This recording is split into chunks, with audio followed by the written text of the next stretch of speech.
अस्सलामुअलैकुम, मैं हूँ अब्दुल रहीम। हिंदुस्तान हर साल पानी को बतौर हथियार इस्तेमाल करके पाकिस्तान के ऊपर हमलावर होता है। अब भी हिंदुस्तान ने अपने सारे डैम भरने के बाद उसके दरवाजे खोल दिए हैं और वो सारा पानी पाकिस्तान पर छोड़ दिया, पंजाब पर छोड़ दिया। अब पंजाब में जो है एक सैलाब की सूरत हाल है। पंजाब में 4 दरिया है, रावी, सतलज, चनाब, झेलम। इन चारों दरिया में हिंदुस्तान से पानी आता है। वहाँ डैम बने हुए हैं, वो जब चाहे इसमें पानी छोड़ दे, जब चाहे बंद कर दे। यहाँ संतास मुआहदा भी हुआ है, लेकिन इस दफ़ा उन्होंने संतास मुआहदे को भी नज़रअंदाज किया और पानी जमा किया वहाँ पर, उसके बाद एकदम छोड़ दिया। हिंदुस्तान खित्ते में हमारा सबसे बड़ा दुश्मन है। वो इस तरह के काम करेंगे। वो हमेशा हमें पानी पर डराता आया, धमकाता आया, हमें धमकियाँ देता है पानी पर कि हम बंद कर देंगे, हम खोल देंगे। और उससे यही तवक्को भी की जा सकती है, क्योंकि वो हमारा दुश्मन है। लेकिन हमारे जो अपने मामलात है, उस पर बहुत से सवाल उठते हैं। वो दरिया जिसका पानी हिंदुस्तान से आता है, क्या इन दरियाओं को क्लियर नहीं रखना चाहिए? इनको छोड़ा नहीं करना चाहिए? इनके ऊपर काम नहीं करना चाहिए? बिल्कुल होना चाहिए। बुनियादी काम इसके ऊपर होना चाहिए था। लेकिन अब तलक इन दरियाओं पर कोई काम ही नहीं हुआ। किसी भी हुकूमत ने इसके ऊपर कोई काम नहीं किया। काम करना तो अलग बात है। इन दरियाओं के किनारे पर सोसाइटीज बनाई जा रही हैं। वफाकी वजीर अब्दुल अलीम ने 2024 में 300 एकड़ जो सोसाइटी है, ज़मीन है, उसको लीज करवाया।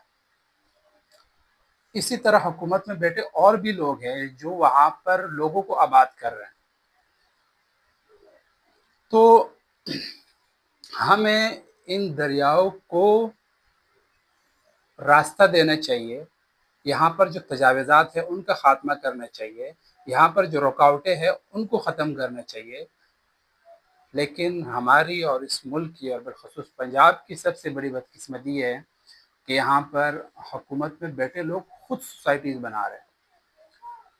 तो अगर इन सोसाइटीज़ को नहीं रोका गया, इन आबादियों को नहीं रोका गया, इन तजावीज़ात को अगर नहीं रोका गया, तो इसी तरह जिस तरह इस साल हुआ है, नुकसान तो हर साल होता है लेकिन इस साल बहुत ज़्यादा हुआ है।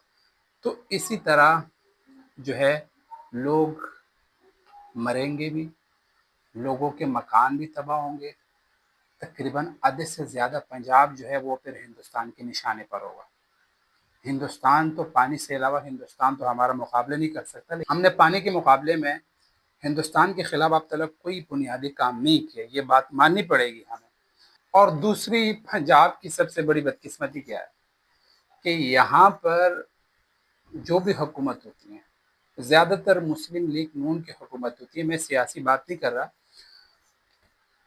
लेकिन किसी भी हुकूमत ने इन दरियाओं पर बुनियादी काम नहीं किया। लेकिन सियासतदान और हुक्मरान इस पर सियासत हर साल करते हैं। हर साल हमारे हुक्मरान कटोरा लेके निकल जाते हैं, मुल्क दर मुल्क फिरते हैं कि हमारे यहाँ सैलाब आया हुआ है, हमें इमदाद दो। जब उस कटोरे में कुछ डाला जाता है तो बजाय कि आप इन दरियाओं पे खर्च करें, लेकिन नहीं, वो भी जेबों में जाता है। सियासत क्या होती है? लोगों को मुतासिर करने वाली सियासत। कोई बूट पहन के जा रहे, देखो भाई बूट पहने हुए गंदा पानी में जा रहे, दिलेर आदमी है। देखो भाई इन्होंने वहां पर इतनी इमदाद दी, देखो भाई आज वो वहां पर गया, देखो भाई इन्होंने इमदाद दी, इन्होंने वहां पर इमदाद जो सैलाब के मुतासरीन है उनकी मदद की। ये पूरा सियासत होती है। इनकी हमारे साथ कोई हमदर्दी नहीं है।